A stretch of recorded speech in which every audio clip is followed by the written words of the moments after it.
చిన్ని కృష్ణ గారు నరసింహ సినిమాకి వచ్చేటప్పటికి ఒక సూపర్ స్టార్ రజనీకాంత్ గారితో అలాగే కేఎస్ రవికుమార్ గారు దర్శకులు, నరసింహనాయుడుకు ఇందిరాకి వచ్చేటప్పటికి బి గోపాల్ గారితో, అటు బాలకృష్ణ గారితో, ఇటు చిరంజీవి గారితో. చిరంజీవి గారికి సుదీర్ఘ విరామానంతరం ఉత్తమ నటుడిగా నంది పురస్కారం వచ్చిన, బాలకృష్ణ గారి జీవితంలో మొట్టమొదటి నంది పురస్కారం ఉత్తమ నటుడిగా ఆయన అందుకున్న, వాళ్ళకి అందించిన ఆ సినిమాలు. గంగోత్రికి వచ్చేటప్పటికి ఈవేళ ఐకాన్ స్టార్గా ప్రపంచవ్యాప్తంగా విశేషమైనటువంటి స్టార్డమ్ని సొంతం చేసుకున్నటువంటి అల్లు అర్జున్ పరిచయ చిత్రమే గంగోత్రి కావడం, ఆ నిర్ణయం కూడా మీరు తీసుకుని అల్లు అర్జున్ని పరిచయం చేయాలనుకోవడం, ఇవన్నీ చాలామందికి తెలియనటువంటి విషయాలు. ఆ తర్వాత బద్రీనాథ్లో అతను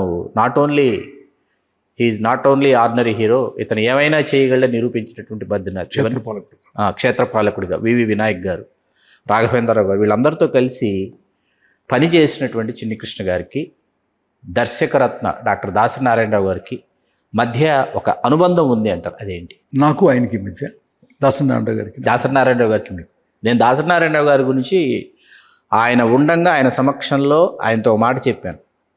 ఈ దేశంలో భారతరత్నాలు ఎంతమంది అయినా ఉండొచ్చు, కానీ దర్శకరత్న మాత్రం మీరు ఒక్కరే, దాసరి నారాయణరావు గారు అని చెప్పాను.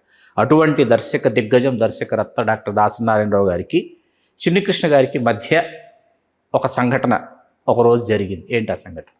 నరసింహనాయుడు ఇంద్ర రిలీజ్ అయిన తర్వాత దీపావళి మందుగుండు సామాను కొనుక్కోవడానికి బంజారా హిల్స్ రోడ్ నెంబర్ 1లోనూ అక్కడ క్రాకర్స్ అన్నీ పెడతారనమాట. అక్కడ డైరెక్ట్ గారు వచ్చున్నారు. నేను కూడా వెళ్ళి ఆయనకి కాళ్ళకి నమస్కరించి, ఏమయ్యా ఆకుల వారి అబ్బాయి ఇండస్ట్రీ రికార్డులన్నీ నేను పూర్తిగా నమ్ముతాను, కథ వల్లే వస్తాయని. అట్లాంటిది నరసింహనాయుడు ఇంద్ర చూశాను, నిన్ను పిలిచి మాట్లాడదాం అనుకున్నాను, యాక్సిడెంట్గా ఇక్కడ కలిసాం, ఏ ఊరు ఏంటి అనేది అడిగారు. అంతకు ముందు నాకు దాసరి నారాయణరావు గారు చెన్నైలో కేకే నగర్లోనే పరిచయం. అప్పటికి నేను ఇంకా రచయిత పూర్తి స్థాయి కాదు, అసలు రచయితనే అవ్వలేదు, కాలేదు. నేను ఒక గోస్ట్ రైటర్గా ఉంటున్నాను, అంటే నేర్చుకుంటున్నాను. అందరు నన్ను పిలుస్తారు. నన్ను ఎవరైనా స్క్రిప్ట్ రైటింగ్కి ఎవరైనా పిలిచారనుకుంటే, తమిళనాడులో నేను బిజియెస్ట్ గోస్ట్ రైటర్ని. మీరు అప్పటికి పొద్దున్నే 7 to 10 ఒక డిస్కషన్కి వెళ్తాను. మార్నింగ్ ఒక ఫ్రెండ్ డిస్కషన్ పిలుస్తారు, తమిళోళ్ళే, అన్ని తమిళ సినిమాలే. ఆ తర్వాత 10 గంటల నుంచి 1 గంట వరకు ఒక చోటుకి వెళ్తాను. మళ్ళీ మధ్యాహ్నం భోంచేసి పడుకుంటాను.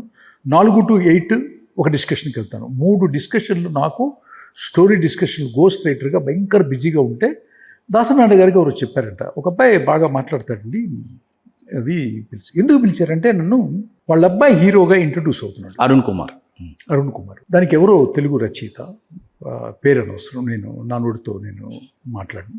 నేను చెప్పచ్చా? వద్దు, అవసరం లేదు. మనం ఎవరిని హర్ట్ చేయడానికి ఇంటర్వ్యూ కాదు, ఎవరి టాలెంట్ వాళ్ళకు ఉంటుంది, ఎవరి అమ్మవారు ఎవరికి ఎంత అనుగ్రహం ఇవ్వాలో అంత ఇస్తాం. సో ఎవరిని కించిత్ అక్షరం కూడా బాధ పెట్టకుండా ఇంటర్వ్యూ చేద్దాం. సో వచ్చారు, నాకు కథ చెప్పారు. ఒక 10 మంది రచయితలు ఉన్నారు, ప్రధానమైన రచయిత ఉన్నారు. నాకు సంజీవి అనే అతను ఆ కథను నాకు నేరేట్ చేసి, సంజీవి గారు దాసరి నారాయణరావు గారి దగ్గర ఉండే చేశారు. వచ్చింది అన్నారు. విన్నాను సార్, అదేదో చిన్న ఏదో కొంచెం కొడతాం నాకు, అది కొంచెం వర్క్ చేయంటే, కోడంబాకంలో ప్రతాప్ ప్లాజా రూమ్ వేసి నాకు 50,000 రూపీస్ క్యాష్. అప్పట్లో నేను హయ్యెస్ట్ పేమెంట్ తీసుకుంటాను గోస్ట్ రైటర్గా. వచ్చాను, 50,000 రూపీస్ పెట్టుకున్నాను. మా ఇంటి పక్కనే అది, నేను మహాలింగపూర్లో ఉండేవాడిని. పక్కనే ఇల్లు, నడుచుకుంటే వెళ్ళి రూమ్కి వెళ్ళి కూర్చున్నాను, కథ వింటున్నాను. మళ్ళీ టేప్ రికార్డులో రికార్డ్ చేసి, నాకు ఒక్క సీన్ కూడా నాకు నచ్చలా. కథ మొత్తం కాదు, ఒక్క సన్నివేశం కూడా నాకు నచ్చలేదు. నాకు నచ్చలేదని ప్రపంచానికి నచ్చదు అనడానికి నేనేం పెద్ద పుడింగిని కాదు, నేనేం పెద్ద ఇది కాదు. అప్పటికి జస్ట్ గోస్ట్ రైటర్గా నాకు నచ్చలేదు. నేను ఒక వారం రోజుల తర్వాత మళ్ళీ దాసరి నారాయణరావు గారు వచ్చారని చెప్పి తెలిసి నేను ఆయన కలవటానికి వెళ్ళాను. ఆయన నా నుంచి ఏం ఎక్స్పెక్ట్ చేశాడంటే, ఏదో కరెక్ట్ చేశాడు, ఏదో ఒకటి ఫ్రేమ్ చెప్తున్నాడు అని చెప్పని అనుకున్నారు ఆయన. అనుకున్నప్పుడు, నేను మీతో 1 to 1 మాట్లాడాలండి అన్నాను. అంతే, ఫ్రాక్షన్ ఆఫ్ సెకండ్లో అతని కళ్ళు అటు ఇటు తిరిగాయి. 10 మంది రైటర్స్ ఎగ్జిట్ అయిపోయి బయటికి వెళ్ళిపోయారు. చెప్పు చిన్ని కృష్ణ సార్, మీ జీవితంలో నాకు ఒక 2 గంటల టైం నాకు కోసం కేటాయించాలి. నా కోసం అంటే నా ప్రయోజనం కోసం కాదు, మీ అబ్బాయి ప్రయోజనం కోసం. ఓకే, తప్పకుండా అన్నాడు. మన ఆఫీస్ నుంచి, కేకే నగర్లో ఉన్న మన ఆఫీస్ నుంచి కరెక్ట్గా అశోక్ పిల్లర్ దగ్గర ఉదయం థియేటర్ అని ఉంది. ఆ ఉదయం థియేటర్కి జస్ట్ కారు స్టార్ట్ చేసి ఒక్కసారి తొక్కితే అక్కడికి వెళ్ళిపోద్ది బండి. ఇవాళ ఒక సినిమా 2 టికెట్లు, 3 టికెట్ కూడా బుక్ చేయొద్దు, నాతో పాటు చూడండి వచ్చి దయచేసి ప్లీజ్. ఏంటిది అన్నాడు. ఒక తమిళ్ సినిమా, విజయ్ హీరో, ఫాజిల్ గారు డైరెక్టరు, కాదలిక్కం మర్యాదై అనే సినిమాకి నేను ఆయన తీసుకెళ్ళా. చూశాడు, పక్కన కూర్చోడు, నేను పక్కన కూర్చోడు, ఇద్దరమే ఉదయం థియేటర్లో ఇద్దరమే చూసాం. ఫస్ట్ షో కళ్ళ నీళ్ళు వస్తున్నాయి ఆయనకి, పొట్ట పొట్ట పొట్ట పొట్ట పొట్ట. ఆయన ఫీలర్ కదా, ఆయన ఫీలరే కాదు, ఆయన గొప్ప భారతదేశ చలనచిత్ర పరిశ్రమలో ఒక బుక్ రాస్తే మొట్టమొదటి పేరు ఓన్లీ దాసనారాయణరావు గారిదే ఉండాలి. ఎన్ని కోణాలు, ఎన్ని క్రాఫ్ట్స్ మీద ఆయన కమాండ్. అట్లాంటిది ఒక ghost writer after all Chinni Krishna ఒక సినిమా చూపిస్తాను అంటే వచ్చి చూసి కళ్ళెం నీళ్ళు పెట్టుకొచ్చాడు, అదిరిపోయాడు. ఇది కొనేయండి సార్, ఇది కొని మీ అబ్బాయితో తీయండి అని సలహా ఇచ్చి ఆ 50,000 రూపాయలు మళ్ళీ ఆయనకి అదే కారులో చేతిలో పెట్టేశాను. తిరిగి ఇచ్చేసాను. నేను ఎవరి రుణం, ఒక్క గ్లాసు మంచినీళ్ళు కూడా తాగితే రుణపడిపోతానేమో అనుకునే మా అమ్మ నన్ను అట్లా పెంచింది.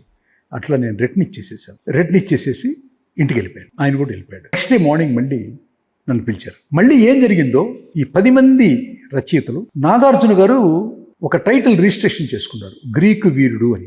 ఒక పాటలో ఒక లిరిక్లో ఉన్నటువంటి శబ్దం, ఆ శబ్దాన్ని, ఆ గ్రీకు వీరుడు అనే టైటిల్ని ఆయన చాలా ఇష్టపడ్డాడు. అవన్నీ కొత్తగా వచ్చే వాళ్ళకండి, కాదలిక మర్యాద, అవన్నీ వర్కౌట్ కదండి. గ్రీకు వీరుడు టైటిల్ నాగార్జున గారు కన్ఫర్మ్ చేశారు. మనం అడిగాం, ఆయన కన్ఫర్మ్ చేసేసి మీ అబ్బాయి కోసం అని ఇచ్చేశాడు అని పెద్ద కేకు. ఆ కేక్ మీద గ్రీక్ వీరుడు టైటిల్. నన్ను పిలిచారు. నన్ను పిలిచేపాటికి 10 మంది రైటర్స్ క్లాప్స్ కొడుతూ, ఆయన కూడా నిలబడి, ఆ హీరో ఇంట్రడ్యూస్ అయిపోయే అబ్బాయి కూడా నిలబడి గ్రీక్ వీరుడు టైటిల్ నాగార్జున గారు దాసనారాయణరావు గారికి ఇచ్చేశారు. దాసనారాయణరావు గారు అబ్బాయి మొట్టమొదటి సినిమా గ్రీక్ వీరుడు టైటిల్ అని ప్రెస్ కాన్ఫరెన్స్ జరిగి కేక్ కట్ చేస్తున్న టైంలో నేను వెళ్ళాను అనమాట. ఎవరి చేత్తో వాళ్ళు, నా కళ్ళ ముందే తప్పు జరిగిపోతుంది, తెలుస్తుంది మీకు, కళ్ళ ముందే తెలుస్తుంది. టైటిల్ వల్ల సినిమాలు ఆడవు అని పూర్తిగా విశ్వసించే వ్యక్తి నేను. అద్భుతమైనటువంటి కథని నేను తీసుకెళ్ళి ఆయన ఇచ్చేస్తే 2వ రోజు ఇలా చేశారనే బాధ నాకు ఉండిపోయింది అనమాట. అట్లా వెళ్ళి మళ్ళీ ఆయనకి కూడా కనపడకుండా వెనక్కి వచ్చేసేసి నేను నా ఇంటికి వెళ్ళిపోయాను. ఆ సినిమా ఏమైందో మీ అందరికీ తెలుసు. అక్కడ తడబడిన నడక తర్వాత దాసరథన్ కుమార్ అసలుకు అవన్నీ భగవంతుడు నిర్ణయిస్తాడు కదా. அந்த ஆண்டவன் சொல்றான், இந்த அருணாச்சலம் செய்றா, அவ்வளோதான்.